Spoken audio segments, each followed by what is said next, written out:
So I just want to start off by saying thank you for taking your time. I know that you guys are so busy, but thank you so much for taking the time to talk to StarryMag for us.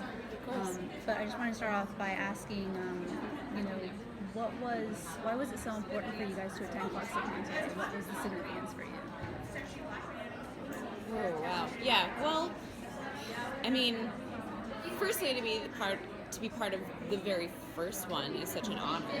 I just think it's such a great movement. I think it's really cool to see a community come together, and I think this convention is so important because it really strengthens the community. And also, it just shows how resilient, I think, female-identifying people are and non-gender conforming people are. I think, it's cool to see people finally standing up and saying, like, we deserve more. We deserve to see heroes that reflect our stories. Yeah, I think similar to what Natasha said, I think it's just so good to have an event that celebrates queer content, because a lot of times people are fighting for it, and or if there's a gathering of people, it's often a protest, and so this is a gathering of just people so that important, but it's like also nice to celebrate the wins as well. To say how far we've come, and that there is representation. There's still so much further to go, but look what we do have right now, which is such a great thing. Yeah, I'm really glad to be here. That's a great answer. All right, so ClexaCon is a groundbreaking event, like you guys just said. What do you hope fans, and what do you personally hope to take away from this event? I think this event is especially important for the next generation of LGBTQ fans as well, just because I think that it shows them that there are people willing to fight with them, and that they do have role models, and even though we have a lot more work to do, I think it just really, I just want them to know that we care and that we're there with them in this. Yeah.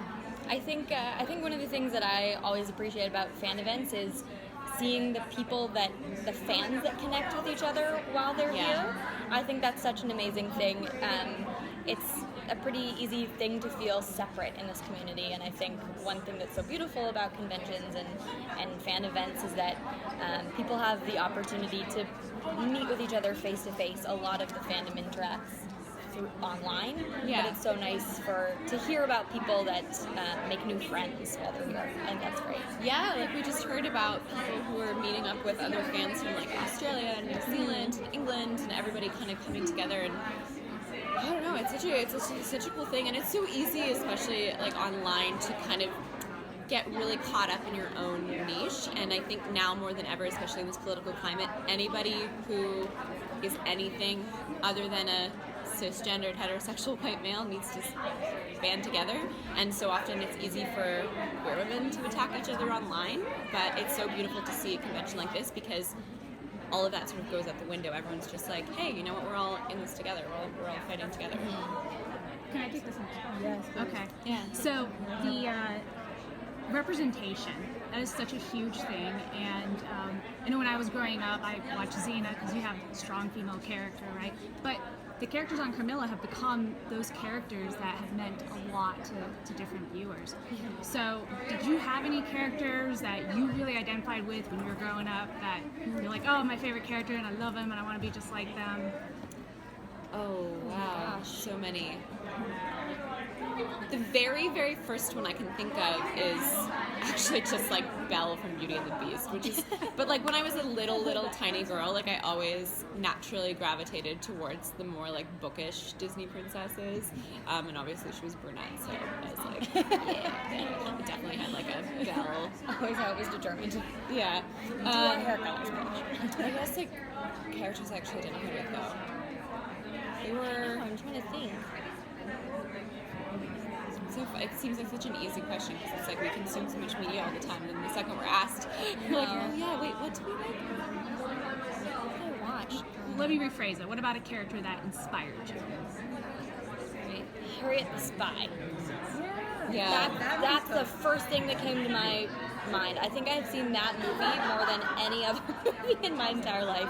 I used to really want to become a detective and or a spy when I was growing up, and I Perfect Laura. I know. Oh my god, yeah. And I was part of something called the Detectives Club, where it was a group of us that would band together, and my one friend's mom would have mysteries for us to solve. And when we would all pretend, like, we always knew it was her mom, but she would like leave little notes around the house, and we would have to like find different clues. And I think That's adorable. yeah, it was pretty cute. We all knew, but like we pretend we were all in it together. Yeah, for some reason, Harriet the Spy always really inspired me as a kid. I think, you know, the giant trench coat, and I grew up with an older brother, and I was always like half a tomboy and half a princess growing up. So I would like go to soccer games and be covered in like mud and dirt, and then I would put on like a gown and like watch something at night. And so I've always had those two sides of me, and I think Harriet also had that, where she just kind of, she didn't give a fuck about like what a girl was supposed to be, and she stopped at nothing to uncover the truth. And that's my answer, and I'm sticking to it. Yeah, I always wanted to play the evil queen or like the villain. So I remember one time when I think it was my 10th birthday, my mom did like a Hollywood themed birthday for me, and we all got to pick a costume and then like improvise a little movie on a massive like camera with that you actually put the VHS in. Yeah, and I was always the evil queen. I was always the evil queen. But I have to say, I guess because I come from a classical background and a music theater background, always like the very classic icons from Hollywood were women I looked up to. Like, I really love Audrey Hepburn's character in Funny Face. Yeah, just like really bohemian and intellectual. And, Yeah, perfect. yeah. All right. So the original Sheridan Le Fanu, the original Carmilla was a cautionary tale. You guys mentioned that before. Yeah. Women's sexuality. What drew you to the new retelling, the modern retelling that Jordan and Steph and Ellen, they all kind of created? What drew you to that project in the first place? I was initially drawn to the project the second I read the breakdown for it, and what was really exciting to me is that I looked at, they listed the production team and it was mostly women, and then looking at the characters and it was mostly women or non-binary characters, and that was really exciting to me because it was so rare that I would receive a breakdown for a show where it was very female-driven. So I was really attracted to it from the start, and I've said this before, but two things that were always on my acting bucket list were playing gay and playing a lesbian, and playing a vampire. That's what I'm trying to say. And playing a vampire. So I was like, amazing! It's my two dream roles into one. Yeah. I think for me, I didn't know much about, I hadn't really been exposed to the fact that there were all these older stories that were being retold in modern ways. I kind of learned about that after the fact of us doing it.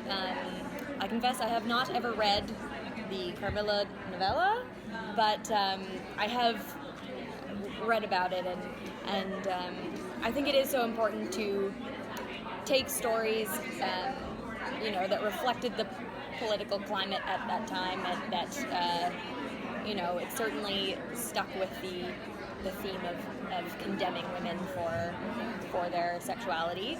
And I think it's so important to take a story and say, no, there's a different option. Like, there's another way of telling the story. And I think that's the case with everything. Like, there's always another side to the story. And I think it's so important to take that into your own hands and take control of that. All right, so the ending of Carmilla had Flora and Carmilla running off into, I guess it would be the sunrise after the darkness. I guess it was the sunrise. Sunset? Yeah. That was a beautiful sunrise the morning that we it shot legitimately it, too. was a sunrise. It's like 5 in the we morning had to we wake went up to at set. like 4 in the morning. So we rarely get to see these kinds of happy endings for queer women, and that's what this whole event is for. Yeah. So what do you think to the fans in 2016, which was kind of, known for the fact that it was killing off so many of these characters? What do you think that the ending for Carmilla signified to your audience? I think it's so important to give people that ending of saying that the fight is worth it. I think that's such an important thing, that there is struggle and there's battles of so many kinds, and that there is a light at the end of the tunnel. And the fact that the story's not over. Like, they're going to keep fighting. They're going to, things are not going to be easy for these two out in the real world. No. And I think that's so important to remember, that, what they gain is not a happy ending. It's the strength that they need to keep living. Yeah, and I think it's a little, even though it's fantasy, it's grounded and rooted in that realism, and that not everything is a fairy tale. And I think it's important to show queer women having, a happy ending, or getting the girl. 3, 4, 5, 6. Test 1 2. Test 1 2. Test 1 2. Test 1 2. Test. Hold for that. Okay, I think it works. All right. Okay. What It's is not it? working. No, it's definitely not working. Nope. Can't hear ya. Okay.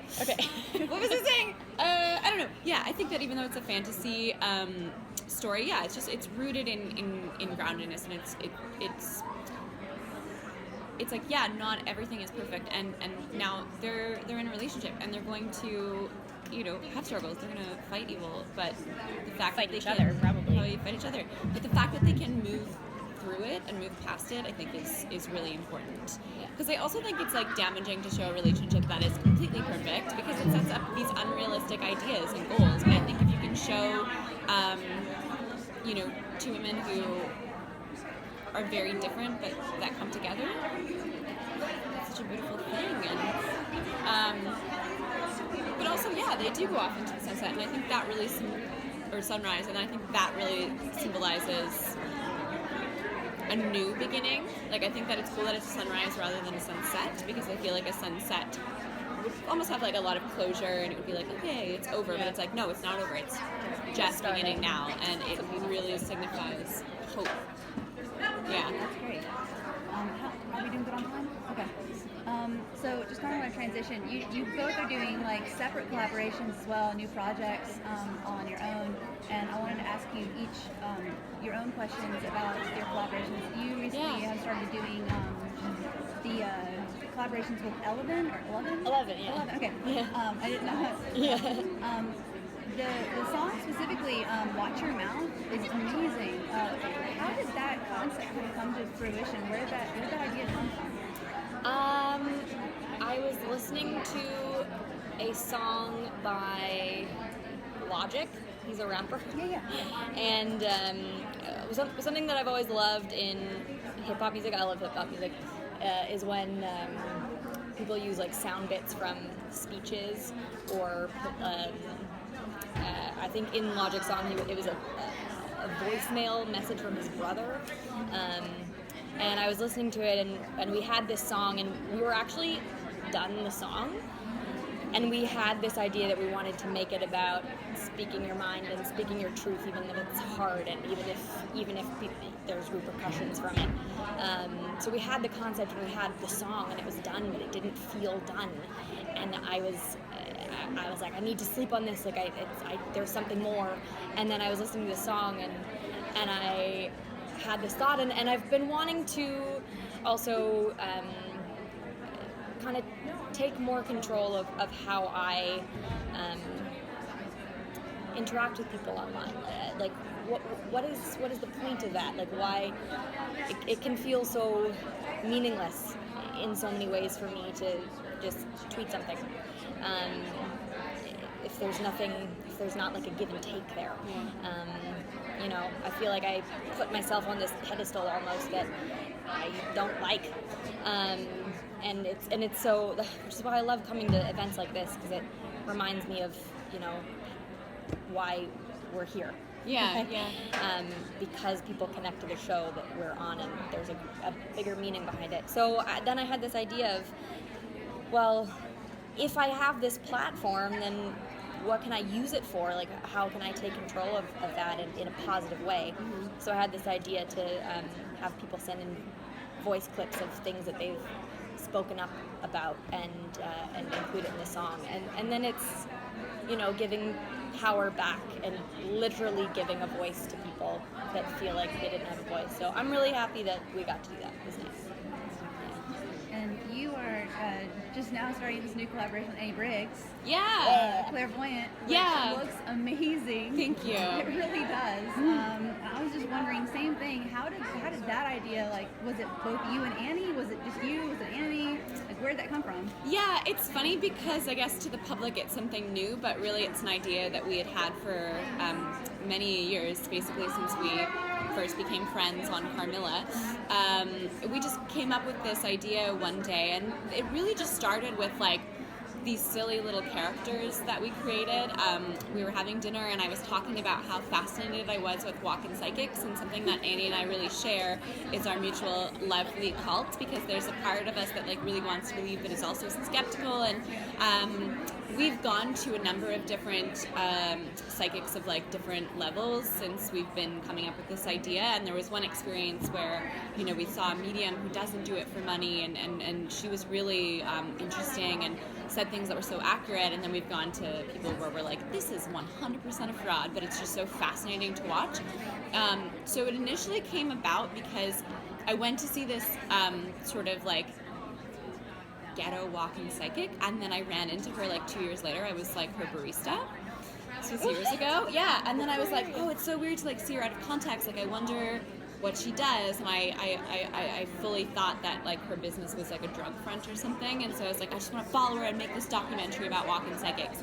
And I was telling Annie about that. And then we just like came up with this weird idea. We're like, wouldn't it be funny like to pretend to be psychics? And then we just came up with these characters. They actually had different names initially, and anyway, it sort of just snowballed. And then Smoke Bomb was really interested in working with me beyond Carmilla before we knew there was going to be a season 3.